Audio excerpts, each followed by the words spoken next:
Today we're talking about lesson 3.7, the final lesson before our math quiz or test tomorrow, which will be again on 3.1, the very beginning of module 3, to today's lesson 3.7. And today our learning goal is to be able to solve two-step word problems. So word problems, math problems that have words that involve two steps, and we're going to use something called the RDW strategy. What does R stand for? Read. D stands for? And W stands for? Okay, cool.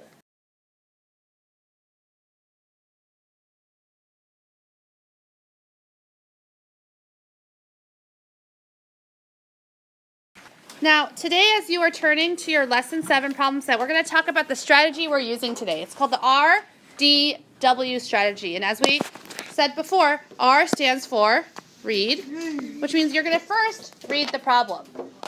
D stands for draw. So as you are reading the problem, you're going to figure out how you can draw a picture that will help you understand the problem better. W stands for write. You are going to write out and label your drawing and write a math equation to help you solve it. Okay, so today we're going to practice our RDW by reading, drawing, and writing the problem. So Sophia, will you start us off? R. Will you read number 1 to us? Okay. George weeded 1/5 of the garden, and summer weeded some too. When they were finished, two-thirds of the garden still needed to be weeded. What fraction of the garden did summer weed? Okay, so the first thing, as we're reading, we have to figure out what is the question asking. Ben, what's the question asking for number 1? Oh, yeah. What fraction of the garden did summer weed? Okay. And what important information is there that Sophia read to us? George weeded 1/5 of the garden. Okay. And summer weeded some too. Do we know how much summer weeded? No. Okay. And then when they were finished, they both did 2/3 of the garden. No. When they were finished? Still needed to be weeded. Be careful. We have to read it carefully. Okay, so now that we've read the problem, let's draw a picture that will help us solve it. Okay? How many people were weeding the garden? 2. Okay, so let's draw a picture that represents the entire garden. Okay, and we have to label it. That's the writing part. So this is the whole garden. Okay? Now, how much of the whole garden did George weed? 1/5. So let's mark off about 1/5 of it, and we'll call this part George, and we'll write 1/5. George weeded about 1/5. Now, Summer did some weeding too, didn't she? Do we know how much Summer weeded? No. No. So let's mark off part of it, Summer. And we don't know, so we can draw a question mark. We don't know how much Summer weeded. But when they were both done, how much was left? 2/3. Yeah, so was 2/3. So, looking at this picture, how can we figure out how much Summer weeded? Can we figure out how much, the whole garden, what's a whole? It's 1, right?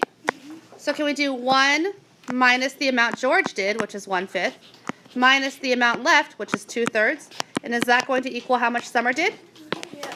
Okay, so in order to do that, can we first add the amount that George weeded and the amount that's left? We can do 1/5 plus 2/3. Now, are we ready to add? Why not? We don't have the same units, yeah. So if we want to make those into like units, if I were to combine a rectangle that has 5 sections together with a rectangle that has 3 sections, how many sections would I have altogether? 15. 15, yeah, if I made it the right size. So, let's rewrite 1/5 and 2/3 so that they have 15, okay? So, when I had 1/5, I'm going to color in one of these. Oops. And if I overlap this, how many of those 15s are colored in? 3. Yeah, we know that 1/5 is equivalent to 3 15ths, right? Now if I have 2/3, 1, 2, and I'm going to split that into 15s as well. How many, I can say that 2/3 is equal to how many 15ths? How many of those 15ths are colored in? 10, yeah. So now am I ready to add 3/5 plus 10? 3/15 plus 10/15? Yeah, so I can say 3/15 plus 10/15 is how many 15ths? 13/15. So that's what does that 13/15 represent? It represents how much George weeded plus how much was left over. So knowing that, how can we figure out how much Summer weeded? Can we do 1 minus 13/15? Yeah, and if I do 1 minus 13/15, what do I get? 2. Yeah, so 1 minus 13/15 equals 2/15, because we can think of 1 in our heads as being 15/15, right? Okay, so that means that Summer weeded 2/15 of the garden. So do you guys see how reading the problem carefully, drawing a picture, and then writing out the math helps us? If we hadn't drawn this picture right here, would it be confusing, the problem? Yeah. So drawing a picture like that really helps us figure out what the question is asking and how to solve it.